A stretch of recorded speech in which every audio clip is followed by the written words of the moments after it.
Video शुरू करने से पहले आप सभी से प्रार्थना, रिक्वेस्ट, अर्ज, अरदास, विनय, विनती, निवेदन है कि इस चैनल को सब्सक्राइब कर लीजिए। स्वागत है आपका वन स्टॉप स्टडी में। मैं हूं आशुतोष मिश्रा और आज हम एनसीईआरटी क्लास 6 की जियोग्राफी का छठा और आखिरी चैप्टर पढ़ेंगे। आइए बिना कोई समय गवाए शुरू करते हैं। छठा चैप्टर है हमारा देश भारत। भारत एक बहुत बड़े भौगोलिक विस्तार वाला देश है। उत्तर में यह हिमालय के ऊंचे शिखरों से घिरा है, पश्चिम में अरब सागर, पूर्व में बंगाल की खाड़ी तथा दक्षिण में हिंद महासागर भारतीय प्रायद्वीप के तटों पर लहराते हैं। यहाँ पे प्रायद्वीप का मतलब बताया है, प्रायद्वीप स्थल का वह भाग है जो तीन तरफ से जल से घिरा होता है। जैसा कि अगर आप भारत का नक्शा देखेंगे, भारत के नक्शे में ऐसे एक स्ट्रक्चर बनता है। तो यहाँ पे भारत का जो मिड पोर्शन है, आधे भारत जो दक्षिण वाला पोर्शन है, जो नीचे वाला पोर्शन नक्शे में हमें दिखता है, ये त्रिभुज जैसी आकृति यहाँ पे बनाता है और इसके पश्चिम वाला हिस्सा, जो ये वाला हिस्सा है, यहाँ पे अरब सागर है। ये बता रहे हैं कि पश्चिम में अरब सागर है और पूर्व में बंगाल की खाड़ी है। यहाँ पे बंगाल की खाड़ी है और दक्षिण में यहाँ पे ये जो एरिया है हिंद महासागर है। यहाँ पे तो स्थल का कोई एक भाग, जो स्थल है हमारा भारत देश, जो ये भारत का स्थल वाला भाग है, ये जमीन है भारत की, तो ये भाग तीन तरफ से पानी से घिरा है। इधर बंगाल की खाड़ी से घिरा है, इधर अरब सागर से घिरा है, इधर हिंद महासागर से घिरा है। तो अगर स्थल का या जमीन का कोई एक भाग जो तीन तरफ से पानी से घिरा हो तो उसे प्रायद्वीप कहते हैं। ये इन लोगों ने यहाँ बताया है।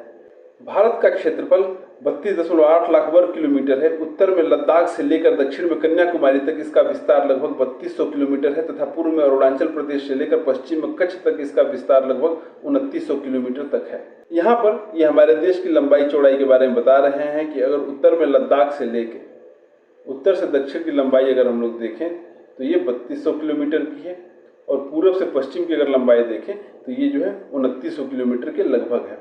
और पूरे देश का जो क्षेत्रफल है वो 32.8 लाख वर्ग किलोमीटर है, ये बता रहे हैं।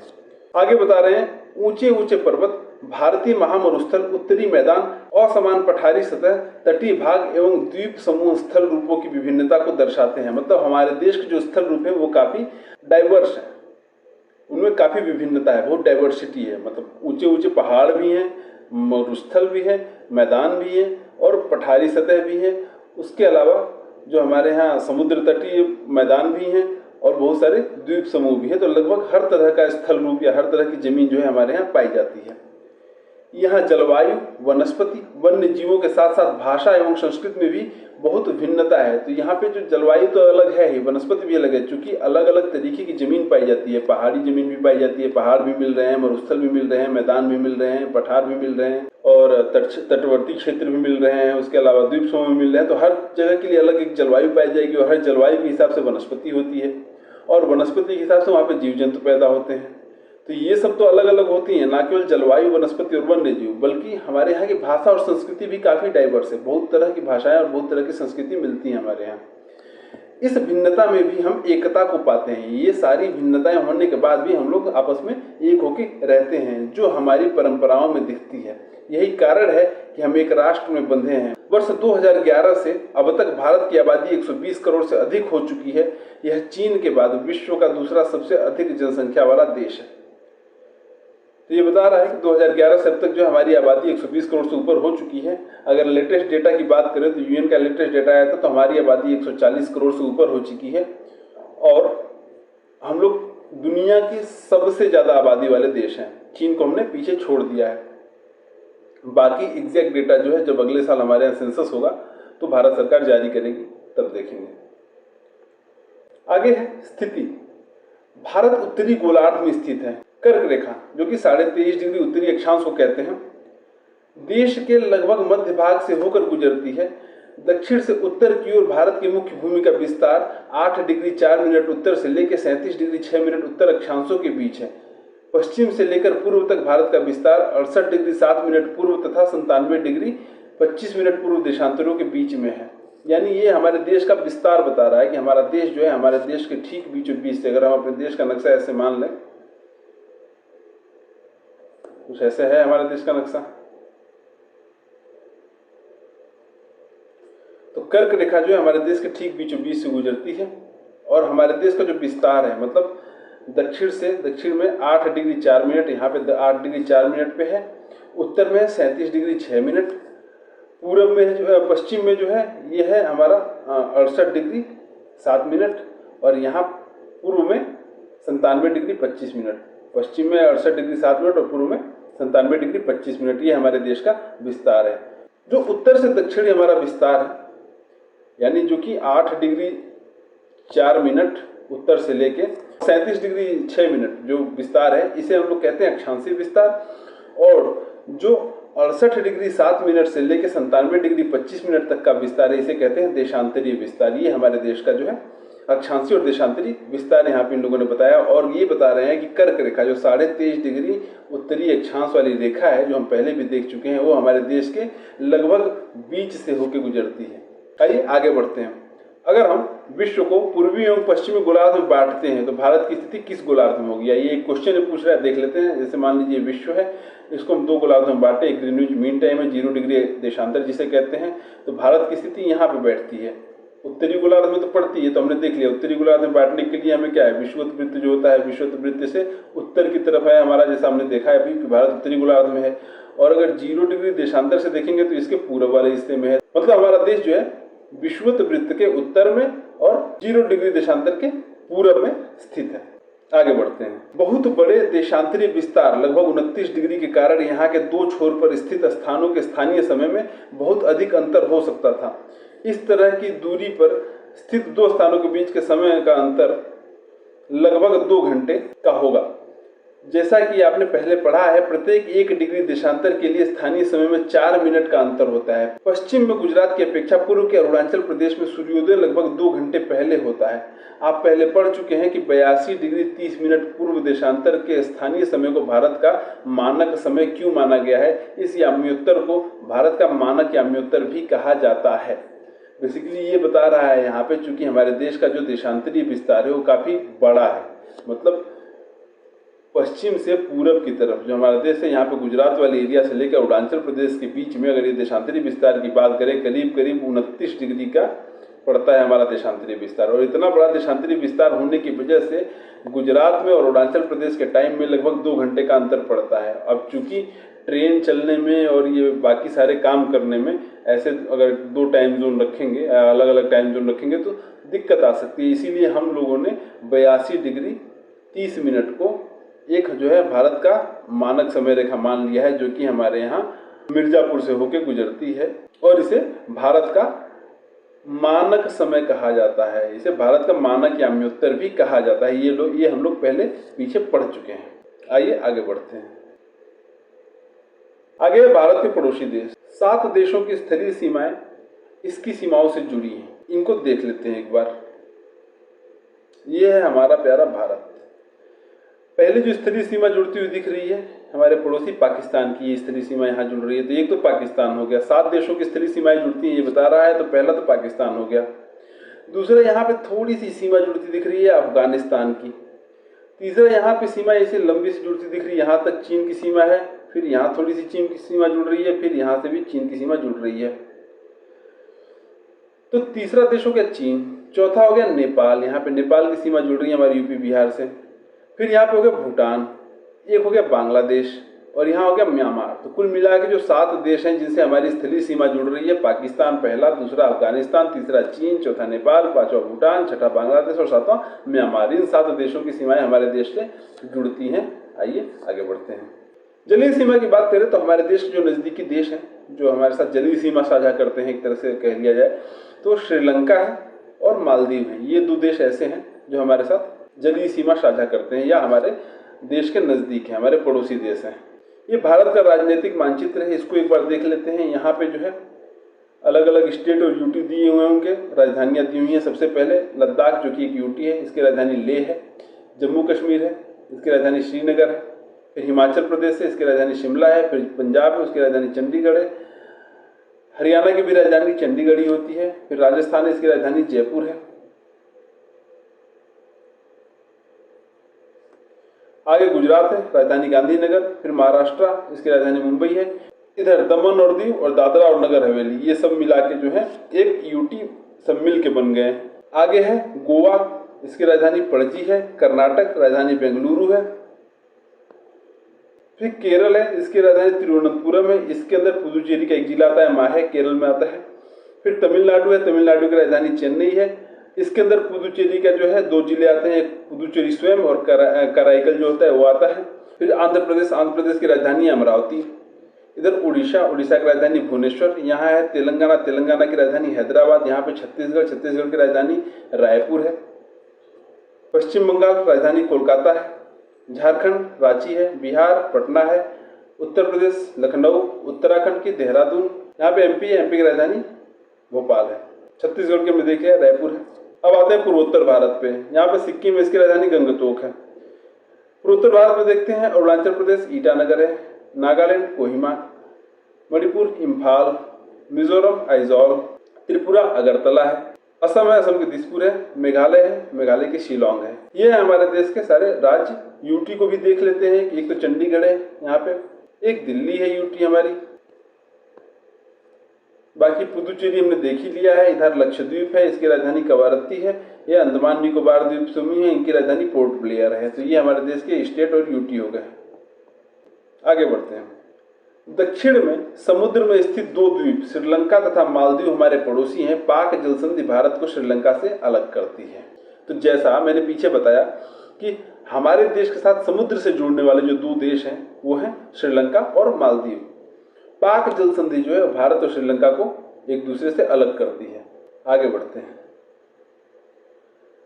राजनीतिक एवं प्रशासनिक विभाजन। भारत एक विशाल देश है।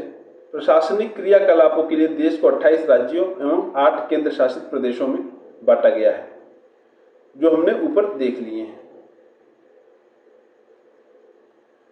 दिल्ली भारत की राजधानी है। राज्यों का निर्माण मुख्यतः भाषाओं के आधार पर हुआ है। ज्यादातर राज्य जो हैं वो भाषा के आधार पर बनाए गए हैं।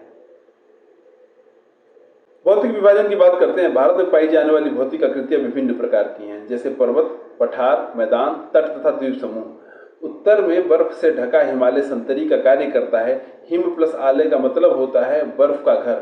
हिमालय पर्वत को 3 मुख्य समानांतर श्रृंखलाओं में बांटा जाता है। सबसे उत्तर में स्थित श्रृंखला को बृहत हिमालय या हिमाद्री कहते हैं। इसी श्रृंखला में विश्व की सबसे ऊंची शिखर है। मध्य हिमालय या हिमाचल हिमाद्री के दक्षिण में स्थित है। बहुत से लोकप्रिय पहाड़ी स्थान यहाँ स्थित हैं। शिवालिक सबसे दक्षिण में स्थित श्रृंखला है। बेसिकली यहाँ पे ये बता रहा है कि हमारे देश में बहुत ही विभिन्न प्रकार की भौतिक आकृतियां पाई जाती हैं, जैसे पर्वत पाए जाते हैं, पठार पाए जाते हैं, मैदान पाए जाते हैं, मरुस्थल पाए जाते हैं। ये हम पीछे भी देख चुके हैं। तो हमारे देश के सबसे उत्तर में बर्फ से ढका हुआ जो है एक पहाड़ पाया जाता है, जो जिसका नाम हिमालय है। और हिमालय जो एक संतरी का कार्य करता है, मतलब हमारे देश को एक तरह से प्रोटेक्टर का कार्य करता है, हमारे देश को प्रोटेक्ट करता है। एक तरह से हमारे देश की एक बहुत ही ऊंची सीमा बनाता है, जिसको पार करके हमारे देश में घुसना बहुत ही असंभव है। उधर साइबेरिया से आने वाली ठंडी हवाएं तक हिमालय को पार नहीं कर पाती, इंसान क्या ही पार करेंगे। तो हिमालय जो है एक तरह से हमारे देश के प्रोटेक्टर का कार्य करता है, एक संतरी का कार्य करता है। हिमालय का संधि विच्छेद अगर करें तो हिम प्लस आलय का मतलब होता है बर्फ का घर। हिमालय पर्वत जो है वो 3 पैरेलल श्रृंखलाओं में बांटा जाता है। पढ़ने की दृष्टि से हम हिमालय को 3 पैरेलल श्रृंखलाओं में बांटते हैं। जो सबसे उत्तर वाला पार्ट है इसको कहते हैं बृहद हिमालय, मध्य वाला जो पार्ट है उसको कहते हैं मध्य हिमालय, और सबसे जो दक्षिण वाला मतलब जो सबसे आखिर वाला जो लेयर है उसको कहते हैं शिवालिक। बृहद हिमालय के अंदर दुनिया के सबसे ऊंचे शिखर पाए जाते हैं। मध्य हिमालय के अंदर जो है बहुत सारी पहाड़ियां पाई जाती हैं, और शिवालिक जो है ये सबसे दक्षिण में स्थित श्रृंखला है। इसको एक बार हम लोग नक्शे में देख लेते हैं। यहाँ पे देखेंगे तो ये लेयर दिख रहा है, यहाँ पे ये बृहद हिमालय है, यहाँ मध्य हिमालय की श्रेणी दिखा रहा है, बीच में शिवालिक दिखा रहा है। ये तीनों लेयर हिमालय की दिखा रहा है। हिमालय जो है यहाँ जम्मू कश्मीर से शुरू होते हुए पूरा नेपाल होते हुए इधर अरुणाचल में भी जाता है, अरुणाचल से होते हुए इधर नागालैंड, मणिपुर, मिजोरम में भी इसका विस्तार है। आगे है हिमालय के दक्षिण में भारत का उत्तरी मैदान स्थित है। यह मैदान समतल तथा सपाट है। यह मैदान सिंधु, गंगा, ब्रह्मपुत्र तथा इसकी सहायक नदियों के द्वारा लाए गए जलोढ़ निक्षेपों से बने हैं। नदियों के ये मैदान कृषि के लिए उपजाऊ भूमि प्रदान करते हैं। यही कारण है कि इन मैदानों में जनसंख्या अधिक है।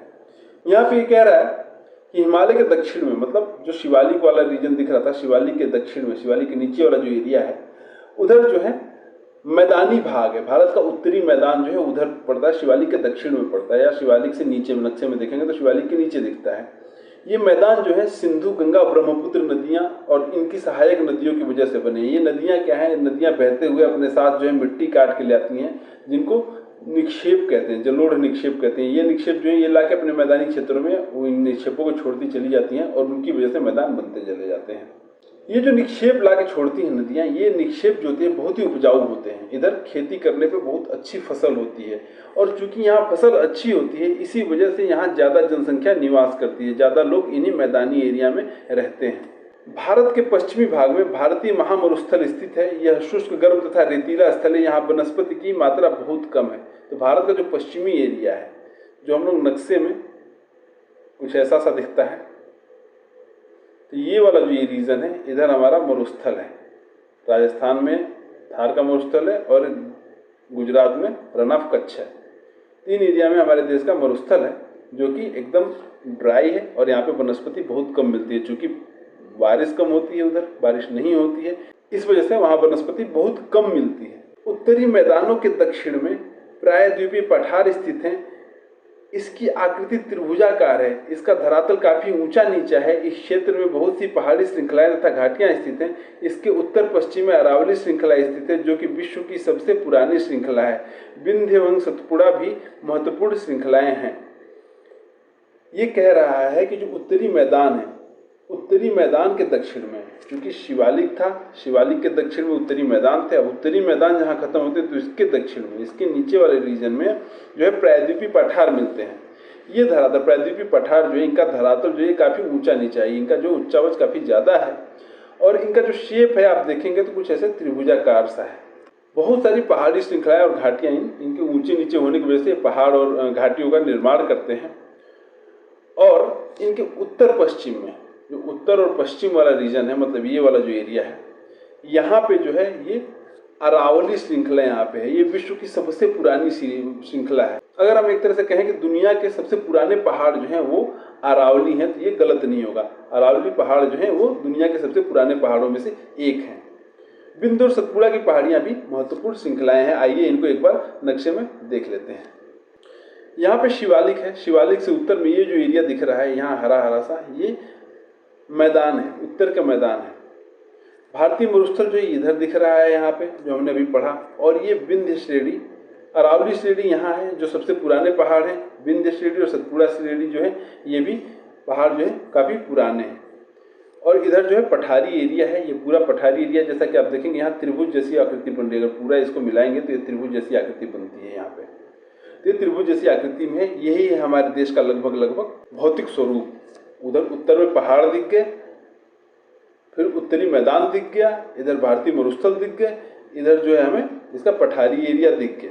इनके अलावा जो है भारत के तटीय क्षेत्र हैं, तटीय मैदान जो है, इधर जो है समुद्र तटीय मैदान, इधर पूर्व में भी है और पश्चिम में। पश्चिमी तट कहलाते हैं पश्चिम वाले, इधर वाले पूर्वी तट कहलाते हैं।